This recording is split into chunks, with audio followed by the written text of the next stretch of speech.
말을 할 때 중요한 점이 무엇일까요? 누군가는 금세 호감 있는 사람으로 보이고 또 누군가는 비호감으로 낙인 찍히곤 하죠. 연애든 영업이든 마찬가지입니다. 그래서 오늘은 매력 있는 사람으로 보이고 호감을 얻을 수 있는 화법에 대해서 얘기를 해보도록 할게요. 끝까지 봐주세요. 안녕하세요, 노심 몸장입니다. 제가 했던 다른 영상들을 보시면 말보다는 비언어 커뮤니케이션, 즉 바디랭귀지에 대해서 조금 더 강조하는 것들을 보실 수 있습니다. 그런데 사실 디테일한 의사결정을 내릴 때 중요한 것은 바로 언어죠. 그리고 그만큼 언어는 굉장한 힘을 가지고 있습니다. 말 한마디로 천냥빚을 갚는다는 말이 괜히 있는 게 아니에요. 말 한마디로 1000만원어치의 호감을 살 수도 비호감을 살 수도 있는 거죠. 그래서 오늘은 실제로 심리상담사들이 활용하는 상담 기법 중에서 우리가 일상생활에 적용하면 좋은 것들에 대해서 알려드리도록 할게요. 심리상담에서 초기에 중요하게 생각하는 것은 바로 내담자와 라포를 형성하는 겁니다. 그럼 라포가 뭐냐? 쉽게 말해 공감대를 형성하라는 건데 그 공감대를 형성하는 방법 중 비언어를 활용한 방법도 있고 언어를 활용한 방법도 있어요. 얼핏 보면 비언어와 언어, 개별적으로 보이는 두 개지만 의미하는 바는 분명합니다. 상대방의 세상에서 공감하라는 말인 것이죠. 비언어 같은 경우는 남녀가 다르고 문화가 다르고 또 개개인마다 다릅니다. 따라서 모호한 경우가 많아요. 실제로 저번 영상에서 여성이 머리를 넘기는 게 호감의 신호라고 했었죠. 그런데 댓글에 자신은 거슬려서 머리를 넘긴다 라고 하시는 분들도 많았어요.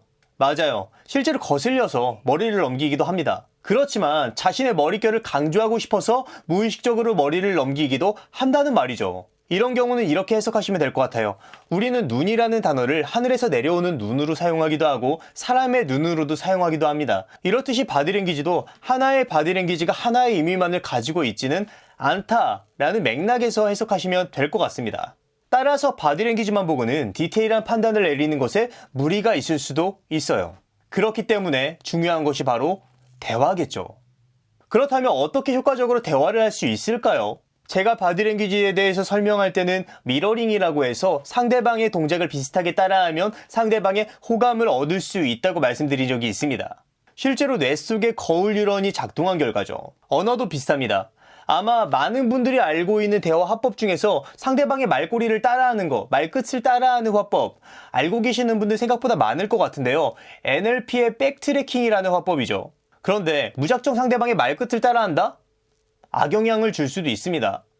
오빠, 이번 주에 약속 못 나갈 것 같아요. 못 나올 것 같아? 네, 급한 약속이 생겨가지고. 죄송해요.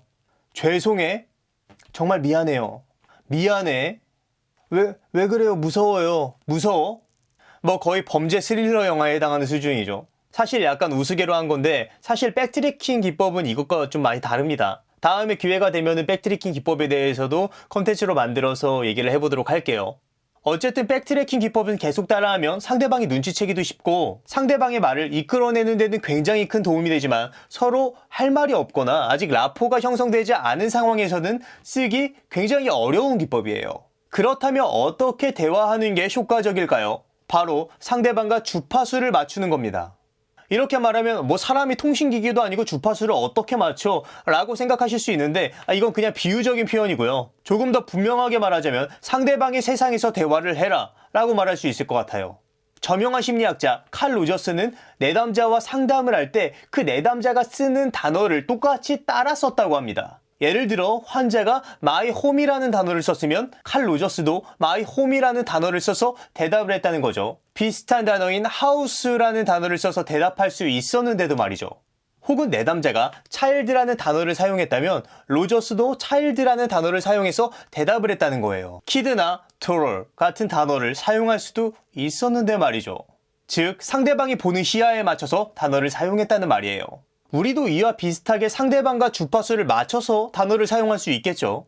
상대가 스마트폰이라는 단어 대신 핸드폰이라는 단어를 사용했다면 핸드폰이라는 단어를 사용해서 대답을 하는 게 좋겠죠. 또 만약에 상대방이 오늘은 너무 우울한 감정이 들어요 라고 대답을 한다면 오늘 무슨 슬픈 일이 있었어? 가 아니라 오늘 무슨 우울한 일이 있었어? 라고 대답하는 게 더 좋다는 말이에요.